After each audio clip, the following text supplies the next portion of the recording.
So it's Callum, but like Black Coffee. I sort of feel like I've learnt behind the Bruce Wayne. All of a sudden, your real identity.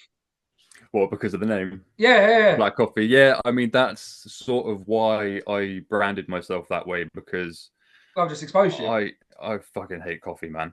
So, Well, but okay, with the follow-up question, before I even say hello to anybody, oh, why is it called Black Coffee then? No, I've said hello to you already, you prick. I mean the people. oh, sorry, hi guys, I'm Yeah, very Callum. thank you. Yeah. There we go. Show some bloody So etiquette, Mr. sorry, Black sorry, man. Coffee. I'm really nervous. I've not done stuff like this before. Yeah, you have to guide it a bit. Sorry, Don't guys. worry. It was all a facade. I'm not actually a nice guy. I'm a massive prick, and I'm about to, spotlight on. Get ready to go. Um, Okay. Oh, I've got to say hello to people now. And hello, welcome to another episode of Sit Down for Stand Up. I have with me a comedian from Bournemouth. I watched his stuff. It's straight up my street. And yeah, he goes by Black Coffee, but we now know his true alias is Callum. So, hello, Callum. Before I say how are you, why Black Coffee? Because I hate coffee, and for anyone else that does, the way I describe my humor is quite similar to it. Oh yeah, yeah, put it down. And my Well, well, still it's coffee, and yeah, because bitter, dark, and fucking horrible, and coffee and my humor have that in common. okay. Well, my favorite coffee joke is I like my coffee like my women. Strong, black, preferably fair trade. Yeah, I don't have any jokes about coffee. I suppose that's the ironic thing, but Yeah, well, we need to get one in the arsenal straight away. You can steal that one if you want, brother. oh I'm, yeah. I'm all against joke feast, but on it. So, um, let's start off with Callum. Oh, don't like calling you Callum. Call me what you like. Call me daddy. Oh, too many times. That was before we started recording. Sorry, yeah, Yeah, it was one. I wondered why Mister something else. Daddy to you. So, Callum, how and why did we get into comedy, and when? Who, Well, what, why, when, where? I first dipped my toes in back in 2018. I was housing a friend's girlfriend at the time because he was moving, and I was quite good friends with her anyway. And we were having a conversation, and I was just peppering in off the cuff remarks. Mhm. And she just said, "Oh, I think you'd be good at stand-up comedy," and something just kind of clicked. I was like, "Oh, okay." So I started writing some jokes. They were really bad, but it was more of a dipping my toes in to see if I could actually get up on stage and start telling them to see if I have the confidence, etc. Given the nature of them, it didn't go bad. I mean, it was like a 10% hit rate, but you know what the hell.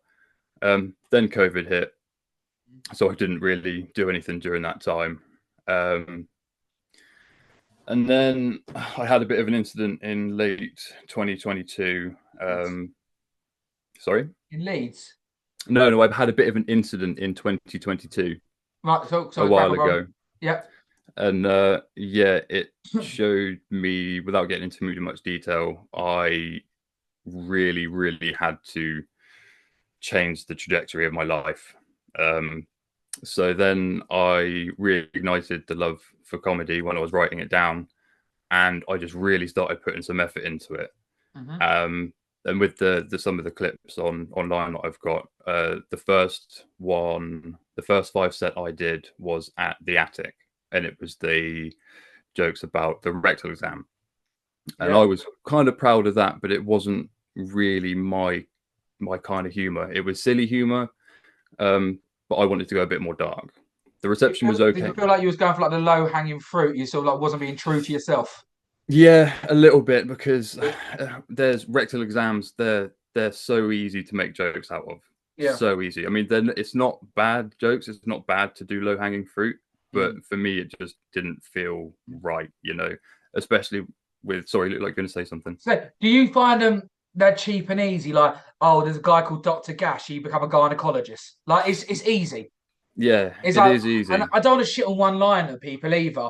But I looked the other day. I was like, oh, let me just Google slang, and I just shut out 10 one-liner jokes. They might not have all been good, but Mm. I felt I'm not shitting on one-liners, but only that's what type of comedian you are. Yeah, but I've Yeah, fucked yeah, this yeah. already. No, I get But you. I get you.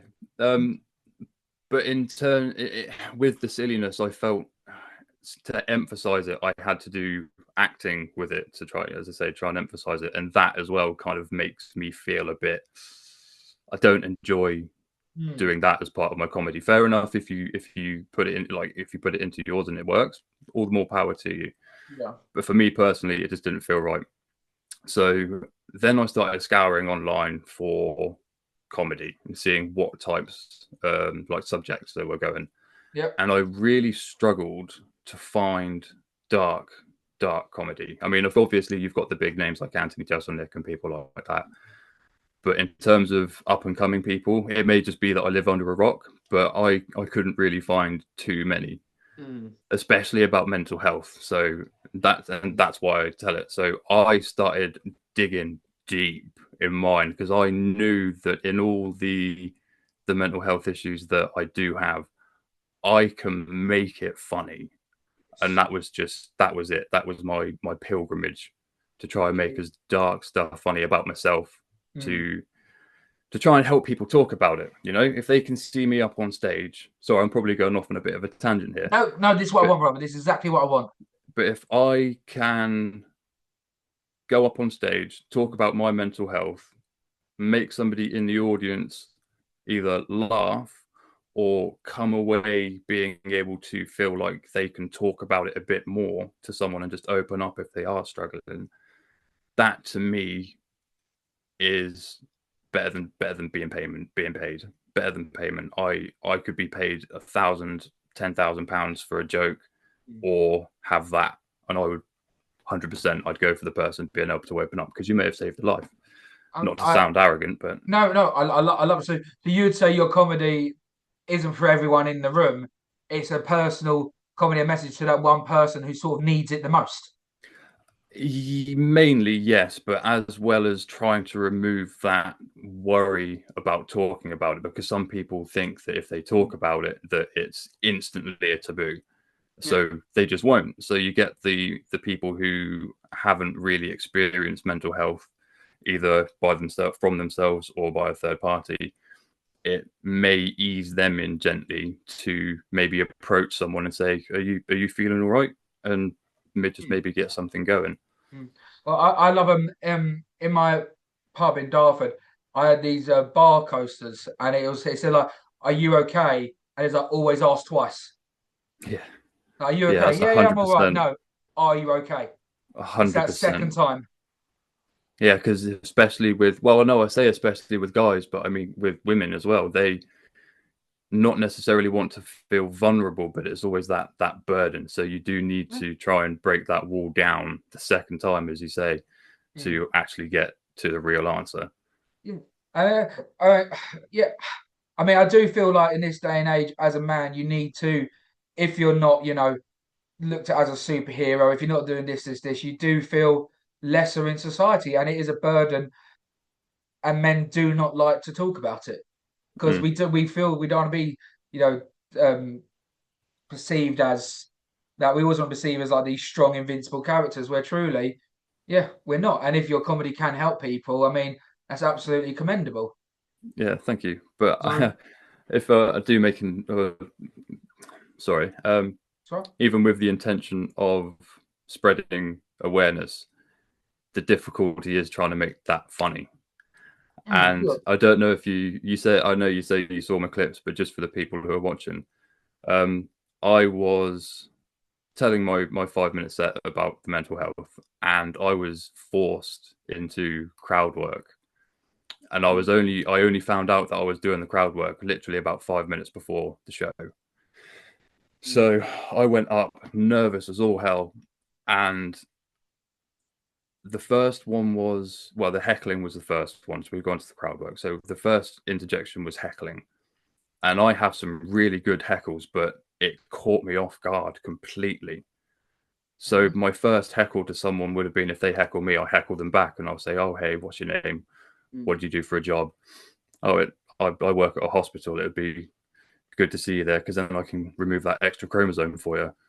And Oh just yeah, try and love it, put love them it. down, stuff like that. And but I completely flopped on that. I froze. Yeah. So I was just letting them come, and I was like, "Oh shit, this feels awful." So then I went back into the 5 minutes, And then, of course, the prompt comes for doing the crowd work. And I just went all in. And I just straight up asked, I was like, has anyone tried killing themselves? And I was so scared at that point that it was not going to go the way I wanted to. But luckily, given the nature of the 5 minutes that I had, it hit really well. So you do have to tread quite carefully with the mental health jokes and like the taboo of suicide and stuff like that. You might have to blank that one out for YouTube.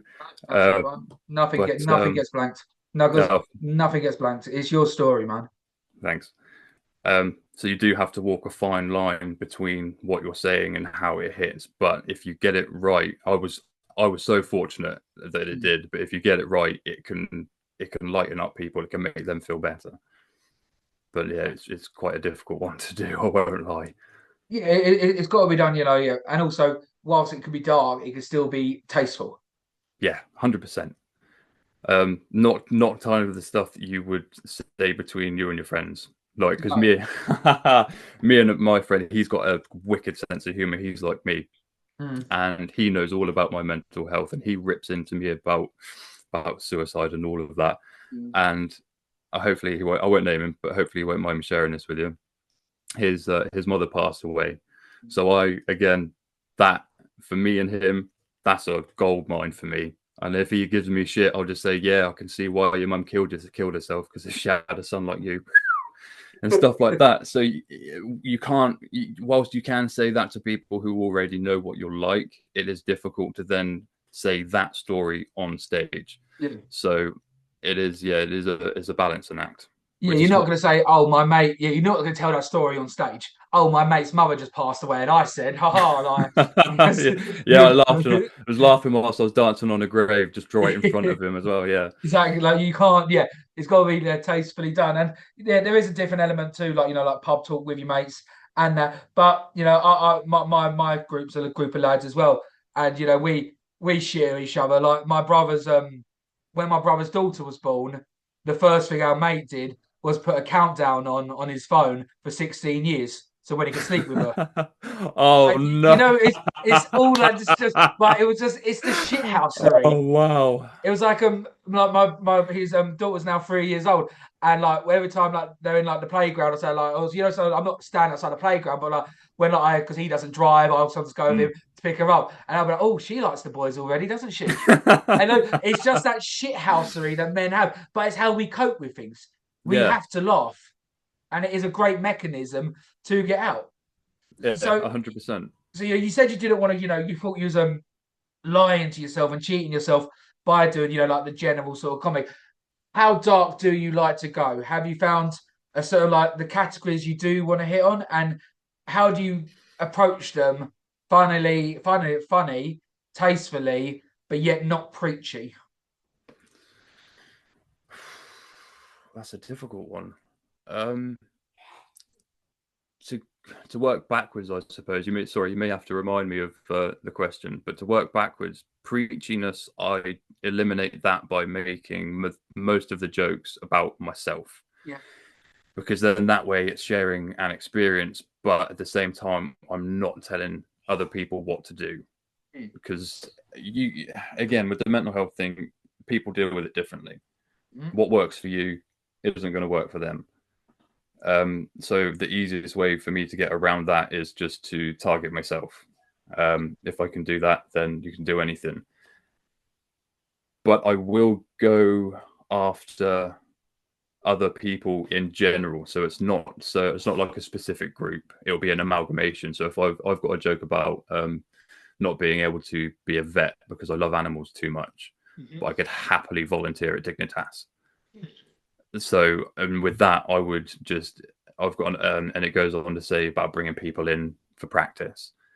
So I say people instead of targeting a specific group, Yes. regardless Okay. of what it is. So yeah, getting away with that, I target it myself. Because if you say, I know you say preachy, but then it's not exactly preaching per se, but it might just come off as a bit eugenicist, which is sort of what I want to avoid completely. Choosing a subject, again, I suppose it relates to myself and life experiences. Mm. I've got some jokes about my sister. Unfortunately, she's passed away. I was 6 at the time, so I don't really remember. Mm. Um, she was disabled, so choose. I think that's a subject I can choose because it's what's happened to me. But as long as I don't pick on like a terminal illness that's something else that she didn't suffer from, then it's all good. So she's a target. She can't defend herself. Well, she couldn't defend herself when she was alive, but you know. Um, and being able to choose that, I will always run that past my mum. Always, if it's jokes Okay. about family or stuff like that, always run it past her. If she doesn't approve, then it gets scrapped straight away. Okay. Um, Suicide in children is something I have tried to make funny, Mm. but it does not work. I Mm. cannot. That's another thing. If you cannot make it funny, even if you think you can, but Yeah. all of the attempts that you've tried to make it funny and it doesn't work, it's probably not funny. Yeah. And the Um, main thing is that it is funny first, and then yes. So okay. So like, what is your joke writing process? Because obviously you wanted to do that, and it's also how to say it's also a way of immortalizing your sister, hmm.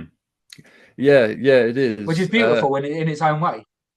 It is. I mean, as sad as it sounds, being so young, I don't really have too many memories. But at the Mm. same time, with being able to incorporate those jokes into future material, I can hold on to those memories I do have. Mm. Oh, which is beautiful. And how long would you try a joke? Like how many times would you try it before you're like, you know what, I've got something here, or I'm going to scrap this. See, I am a stubborn prick because I've told jokes before that haven't landed, and I've told myself, as arrogant as this is, I've been in my own head to the audience. No, you're wrong, and it's that's only been half right, 50%. Um, so when it comes There's so to many places in London I want to send you. So many. And not for the good either. People who, who they need faint couches. okay. They would, so many I can think of that you would be the antichrist for them. And it would just be, mwah, it'd be Well, beautiful. Because it's comedy just is subjective. it is subjective, but sometimes people don't know what they like. I mean, to quote Peep Show, people voted for the Nazis and like Coldplay. Yeah. So you just kind of have to show them sometimes, but it doesn't always work. But it's different audiences, and there was the neighbor joke that I've told about my neighbor's wife being dead and having the blame for it. Oh no, didn't yeah, I won't go into it because I don't want to ruin it. But there was that joke, and I told it, and for the first few times, it didn't land. And I know it was funny because when I came up with it, I laughed my fucking head off. Yeah. Um, so I held on to that. That's been a joke that I've held on to since 2018. Hmm. When I first started, like dip my toes in, and as I say, I knew it was funny, and I kept telling it and kept telling it, and it eventually got to a point where I hadn't changed it, but the only variable that had changed was the audience, and the more audiences that went on, the more hit it got. And so yeah, some of the jokes I absolutely know are funny, but other jokes I have about a roadside memorial, that sometimes lands and that sometimes doesn't. It didn't have the consistency, like the consistent increase in reception as the other joke did. Hmm. Um, so that yeah, choosing jokes in that respect, I do it in that way. So if I know it's funny, I'll keep it. But if I'm not sure and the audience response to get again isn't sure, I'll drop it. Okay. And would you say you're a good judgment of character when it comes to comedy, like in general? Like you can appreciate the art in general, or would you say you're a certain niche?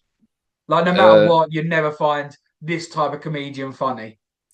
yeah, okay, yeah, 100%. It's the same. It's the type of comedy that I can't do. I don't really find funny. It's very. It has to be a very particular kind of that Yeah. subgenre of comedy. So if it is silly, it has to be a particular way. I couldn't tell you what particular way. Even I don't know Yeah, what particular way it has it's to a be, gut but feeling. if it just hits, yeah.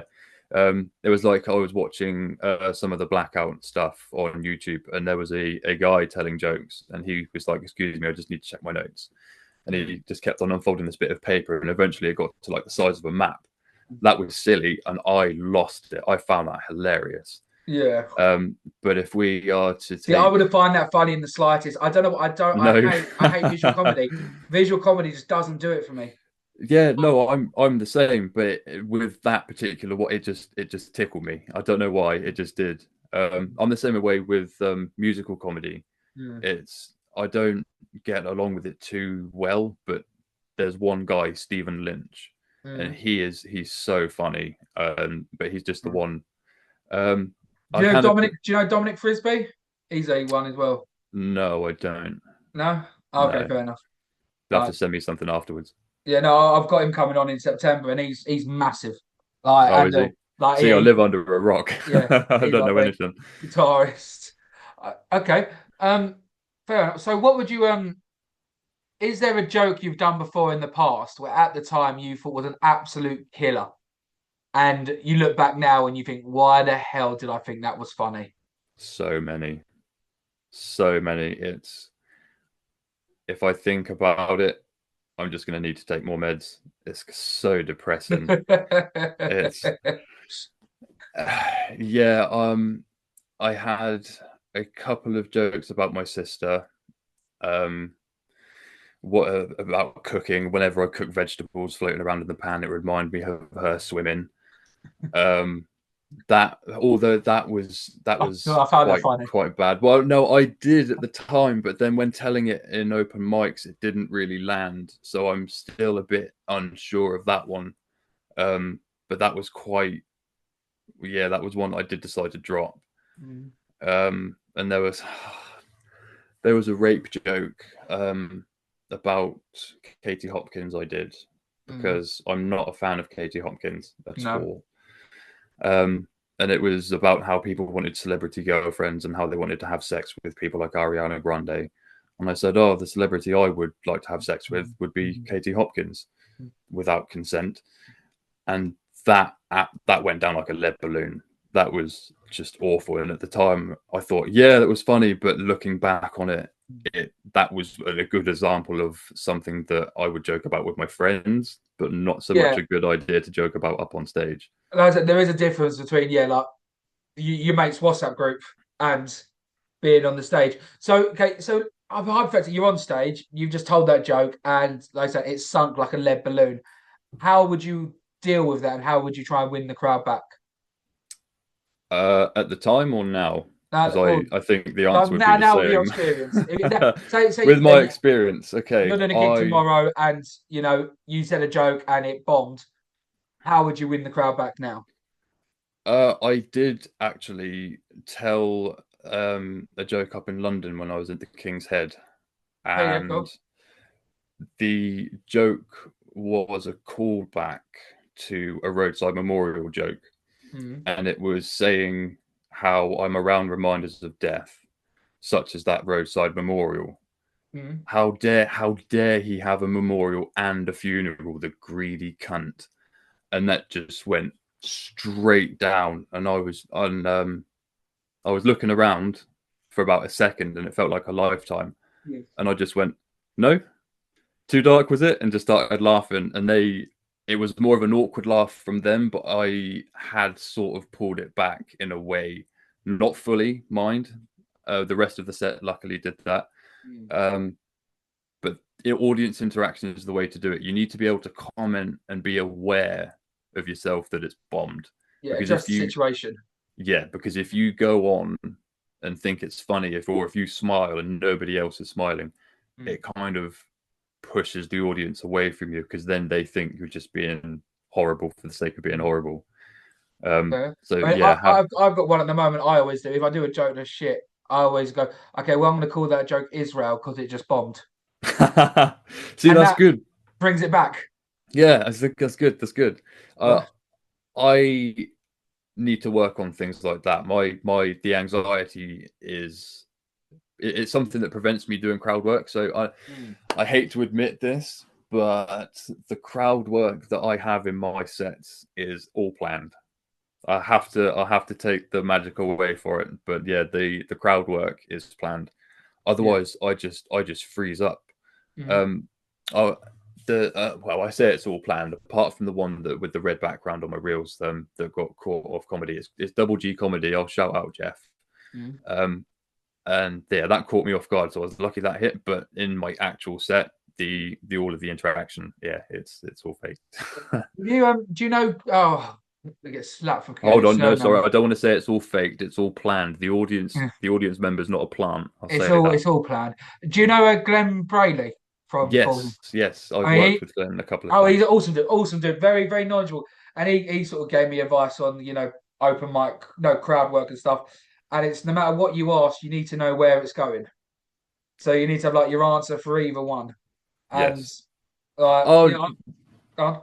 Sorry, no, I was just about to interrupt and say, yeah, I watched the episode because he gave you the example of driving during the day and at night, didn't he? Yeah. Yeah. That was good. I came away with a bit more knowledge on how to handle it. So yeah, thanks for reminding us. Well, that's the point of this pod, is to sort of help, new comics, and just to see that every single one of us is still in this grueling process. Do you know what I mean? Like we're all coming at it from different angles, but no one's the finished article. And do you know what I mean? Every single comedian at one point, no matter where they are now, has gone through this stage. So, it is like that. So with your comedy being, I hate saying the word selective. Some people are going to like it, some people aren't. Personally, it's my cup of tea. I mean, Danny Moore, I think his episode comes out tonight. He did the one line joke and it kills me. Basically, how he used to self harm, but he writes all his notes on his hand. Yeah, I saw Have you that seen one it? too. Yeah, I watched that one too. Have you seen it? Yeah, so yeah, it looks good. like someone's completely on target bread. Brilliant. But it all comes from his personal journey. And that's what I love about comedy. It's all these fresh looks on people who are telling their story. So, but with being selected comedy, do you think you should play every room, or do you think you can sort of say in advance, no, this isn't going to be my crowd? Looking back on it and doing really unresponsive rooms myself, I think the answer would be an uncomfortable yes, because that way you can deal with going into a room that you expect laughs from, but don't get. So if you do go into a room with a set and you think, right, this isn't really going to go that well, and it doesn't end up going well, then you can take that feeling away with you, process it, and then when you do go to a comedy club that you've seen people perform your type of comedy or the similar subject topics that you're doing, but the jokes don't land, it will be less of a blow because you've already had that experience doing the other room. It's not going to be comfortable, but that would be something I personally would do. But again, that's just something I need to put myself in uncomfortable situations to be able to deal with, stuff like that. Yep, I agree. I'll go with this. Try every room once, and then then you can sort of like tick the box almost. But then it might just be being more from London and sort of like being early to the game. I'm sort of play every room once, but also only play rooms you're going to learn something from.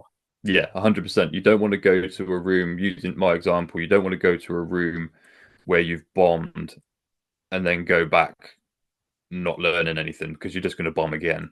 I mean, you wouldn't want to go back anyway, but no, but there needs to be a cost benefit analysis. Yes. Or a time benefit analysis. Because the truth is, if anyone who's listening is not into comedy, is not on the open circuit, it can cost a bit of money. All the traveling, all the tickets, giving up your evenings. I don't understand people who don't have 2 pints before they get on stage. I'm a 2-pint cut-off guy before going on stage. It can be costly for a comedian to perform, to hone the craft. So I see the pros and cons. To comment on the cost, I performed at Canal House back in May, and as you say, with the cost versus time, I spent about about £150 for 5 minutes. So that's something you need to be able to. What's the word I'm looking for? I don't know, but you need to be able to know that you're not going to spend too much versus the time. Because if it does go badly, you've kind of not exactly a waste, but still, you'd rather have that money, wouldn't you? But yeah, traveling is a big part of it. And how do you feel about, like recording every set? Uh, Again, it's an uncomfortable yes, because Mm. then you can watch it back, you can see which bits hit, you can see which bits didn't. It's for and for posterity as well. So you've always got something. If you really like it, then you can watch it back and get a bit of confidence, which is something I've done a couple of times. I need to remind myself that that was good instead of getting in my own head. But to improve, recording your sets wherever you are. And plus, if you don't record your set and it goes really well, you'll be like, ah, shit, I wish I Yeah. recorded that. I'll name drop two people here. Christopher Nolan Walker said to me, what was it? When you watch them back, watch it first time with no audio and just watch yourself, watch your body language on stage without listening to it. And he said that was interesting. And then Ali Wood said to me, if you're gonna watch yourself, do it on ×2 audio so you don't drive yourself fucking crazy. So, They're very good. I appreciate that first one yeah. because actually, sorry, I keep talking about myself. No, dude, it's But your story, man. It's your story. I don't yeah, care about anyone else I right now. I keep only care about you. okay. Yeah. It reminds me, I had doing the first few recordings of mine was how I noticed I was always hugging myself, always had my left arm around my stomach, walking up and down because it was just a self-soothing thing. Yeah. But at the time, I didn't realize I was doing it. But when you're watching yourself holding, like, let's call it what it is, when you're hugging yourself for Mm. 5 minutes on stage, it either looks like you've got stomachache or you really need a shit. Yeah. And that's not something you're going for at all, no matter what you are. And that helped me recognize and do something else with my hands. So I'm either holding onto the microphone wire or I've got my hand out on the mic stand. Yeah. Anything to do other than hug myself, because it's just so recording yourself for those as well for your body language is a great thing to do. Yeah. When I look back on mine and one of my first ones, I think I picked up the mic about in a 5 minute set about 10 times and I just rearranged the whole stage while I was Oh, were you talking. nervous? Yeah, I still get nervous. Oh, bless you. How do you feel for every gig? Do you still get Yeah, nervous? yeah, Uh, hands sweaty, man, mum spaghetti and all that. yeah. Microphone's like a fish and my hands just going everywhere. It's awful. Yeah, I mean, and I don't think that ever truly changes. And I don't think you'd want it to change because it humanizes you just before. Like it's still part of the beauty. So we'll go back on this. What would you say your favorite joke is you've ever written? And is it always part of your set, no matter what? Yeah, it was the one I was going to say I wasn't going to ruin, but it's the one about my neighbor's dead wife. Okay. Um, and it goes, oh, my neighbor came round hammering on my door, screaming, "I know you slept with my wife." I answered the door and I go, "Well, yeah, I did, but how did you know?" He says to me, "She felt so guilty about cheating on me, she's killed herself, and that's your fault." I look at him and I say, "No, buddy, don't try and blame that on me. She was dead when I got there." And that had me in hysterics when I first thought of it. And I thought that is going in. And it's been in my 5 since the start, purely because one, I love it to bits. It's my baby. And it instantly gives the audience an idea of what I'm about, where the comedy's going. I don't think I'd be Beginning, able. like, is that the beginning, middle, end of your bit? Yeah, it's right at the start, so I use it as an opener. Okay. Because Set the then, tone. sorry, Set the tone. yeah, exactly. So the audience can immediately know whether they're going to get into it or not. Hmm. Um, and then if I get a good reception from that, I can go straight into the mental health stuff because I know that they're going to be a bit dark. They are going to appreciate it. Or if not, then I can do the whole self-awareness thing and say, "Oh, okay, well, this is going to be a really long 5 minutes, isn't it?" because then at least then you kind of get them back on your side, and you're aware that they're a bit uncomfortable. But yeah, in terms of my favorite joke, it is that one. Yeah, I love it. Would you say you treat comedy and being on stage like the cheap man's therapy? Yes, yes, because all of the, I say with the jokes, I have to dig deep, and yeah, generally it just helps talking about it. If I can get laughs out of it, it makes me kind of feel better. It's a dopamine hit, isn't it? Of course, yeah. It's the social well, it's the comedy equivalent of social currency, isn't it? If people Mhm. are getting hits on Instagram and Oh yeah. their brains fucking lighting up and going oh, like keys, Mm. then it's the same thing with me in comedy. And each one of those likes is a person laughing. Okay. And I do like it, and it kind of makes me feel a bit better that I've got that stress out as well. Because if I'm getting laughs, I'm all anxious at the start, and yeah, it does help. It's like again, some people use exercise, some people use I don't know cycling or going outside or yoga or whatnot. We use comedy. Yeah, I completely agree. So, what would you sort of say the best thing about being on the comedy circuit and the worst thing about being on the comedy circuit is? Best thing for me would be the laughter. I Yep. don't know what it is or why it is, but just the sound of multiple people laughing at what I'm saying is just it's great because it's they're feeling good and them feeling good kind of makes me feel good. Secondary to that, some of the people that you meet in back in like the green rooms and stuff. I've Mm. only been in a couple, but yeah, some of the comedians you get to meet are absolutely fantastic. Um, And most are thirdly, nice, yeah, normal people. Like, well, I say normal. Most comedians are fucked up. Like, do you know what I mean? Whoever gets into comedy because they're happy and they like to laugh is a prick. yeah, Like, yeah. most come from a dark place. So Sorry, you asked me about one thing and I'm reeling off. that was me reeled off. So Oh, best well, thing, making people laugh, and just getting that sort of unity, and also spreading the message, and hopefully someone you can help out. What's the worst thing about being on the circuit? people fucking not paying attention. People being on their phones. That is the worst thing. I'm like being. I say I know you're saying being on the circuit, but particularly being on stage, is people being on their phones and not paying. I suppose it's with anybody really. If you're talking to other comedians when you're on the circuit, if you're performing to them, and they're asking you questions like, "Oh, hi, how are you? What's your comedy about? How did you get started?" And they're only doing it so they're only asking because they're waiting for their turn to talk. Very And true. it's that. Oh, that's not an original quote.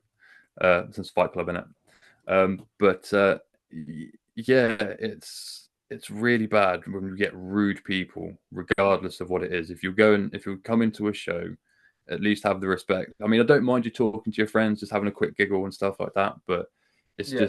it's the disrespect to myself and other comedians and the MC running it and the other people there. That yeah, the disrespect to condense it down into one word for everybody else. You Mm. coming together, as I say, it's a communal thing. You have to come together and enjoy it. Just don't piss everyone off. Just show some basic etiquette, to be Yeah, honest. I, exactly. Just I'll tell you my two to level out. yeah, go One ahead. is the fucking traveling.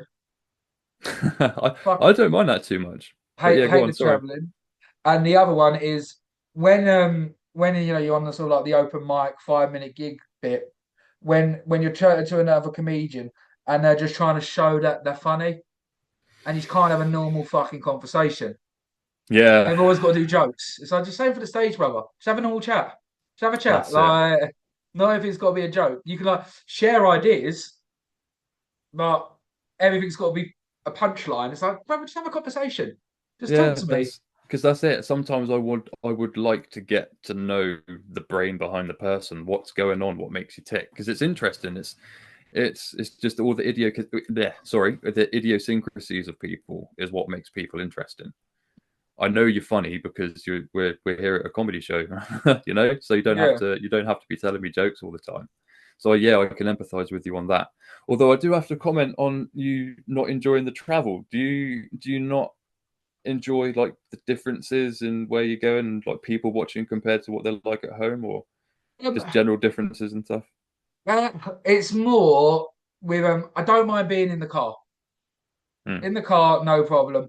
But going into London, just you know what I mean, like the train, tube, train, that bomb, bomb, bomb. Oh, the city That's the then, bit yeah. I'm sort of like, oh, God. If I'm in a car, boom, podcast on, or My Chemical Romance, Black Parade. I know that. Do you know what I mean? Like smash it out, boom, go. I can go a little bit faster.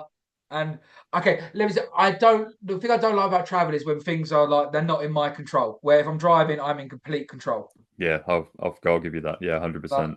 that's the element of it. But I said this on my last episode. What I want to do next year, I'm going to buy a van.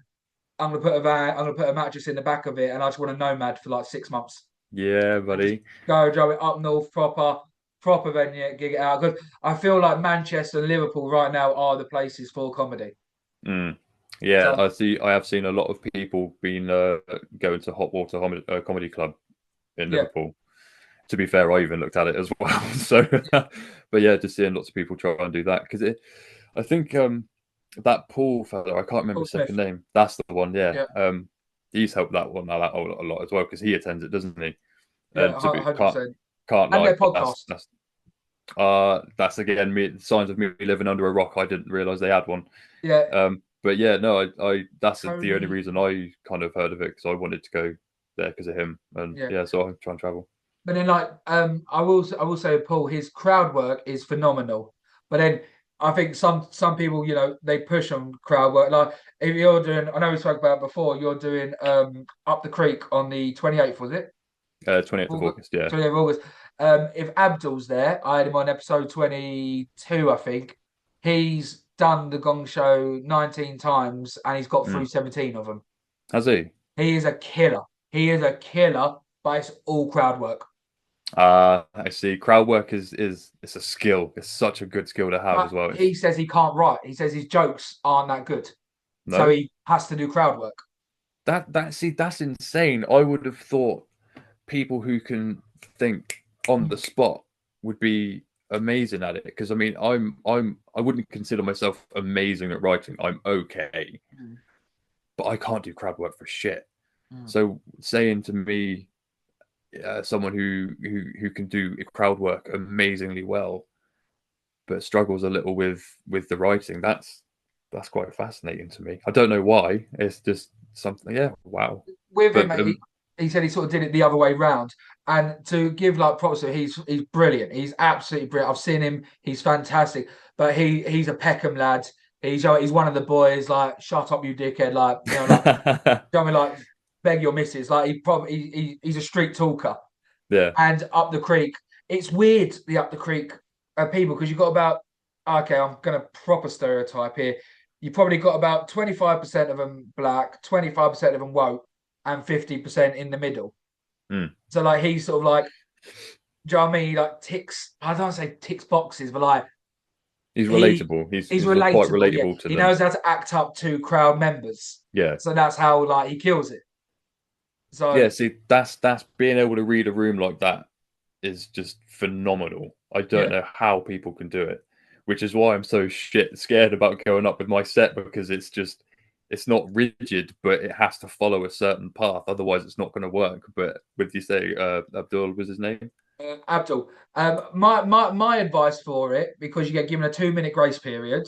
Yeah. And I know a lot of people will disagree with this. Obviously, start off with your best standard, but Mm. then have your second best ready to go the second the lights change. Because at 2 minutes, the lights go out, then they come back on. You get a flash, Right. Yeah. hence called blackout. And then after 2 minutes is when they can fuck you off. If you have your second joke ready to hit as soon as that second minute goes, that gives you more grace period.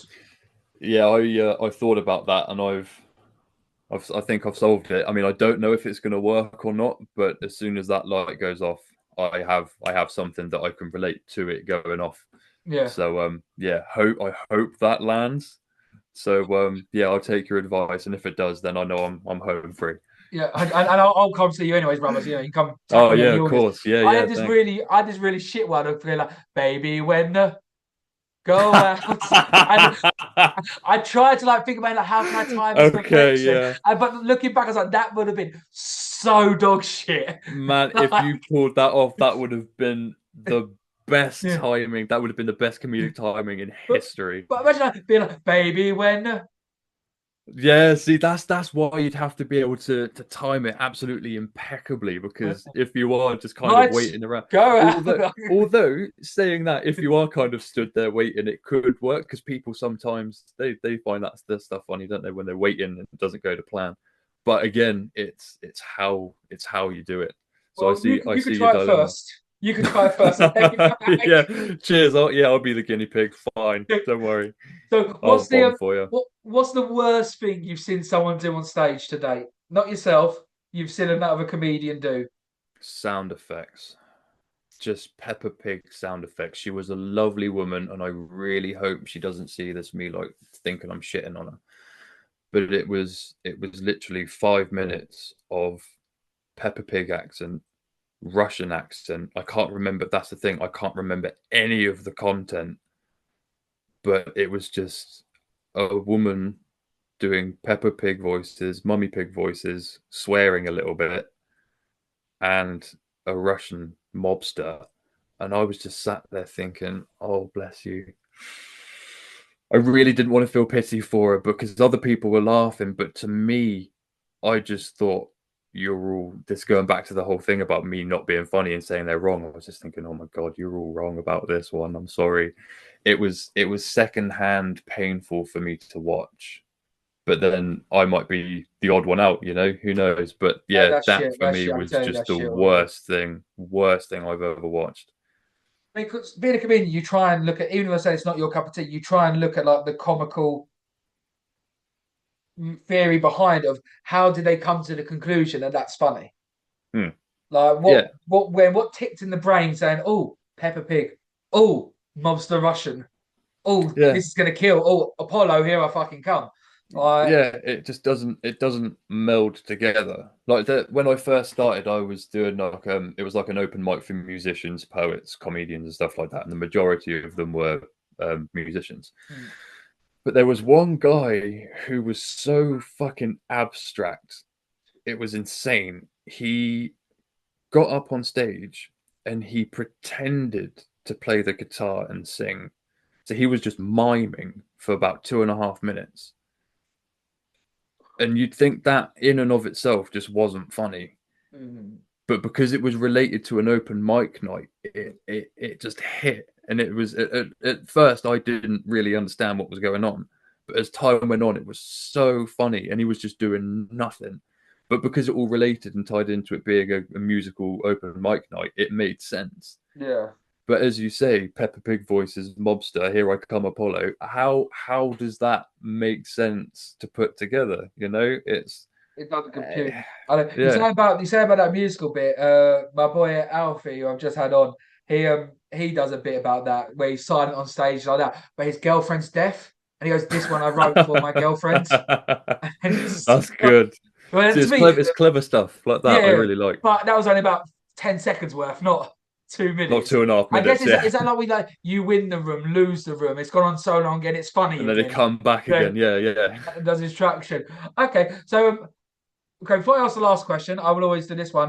What advice would you give to somebody who's, you know, I'll just do it in your band camp, who suffers a bit from anxiety, is a bit nervous. What advice would you give them about getting on stage? And you can't say just do it. This ain't a fucking Nike advert. Everyone says just do it.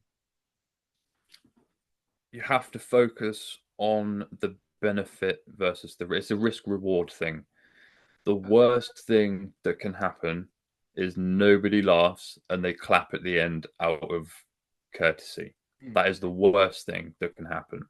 You'll come out, you'll feel a bit shit, process that feeling, bring it with you next time, and then just keep going. I can't say just do it, but just keep pushing through, because there are going to be times where, I mean, I'm going through it a little bit now. There are times where you're going to feel like you can't do it, you don't want to do it, Mm. but then something happens. Like you bringing me on this podcast was what motivated me to go and contact the Blackout up the creek. So something will happen. Take that feeling with you when you've got that bit of motivation.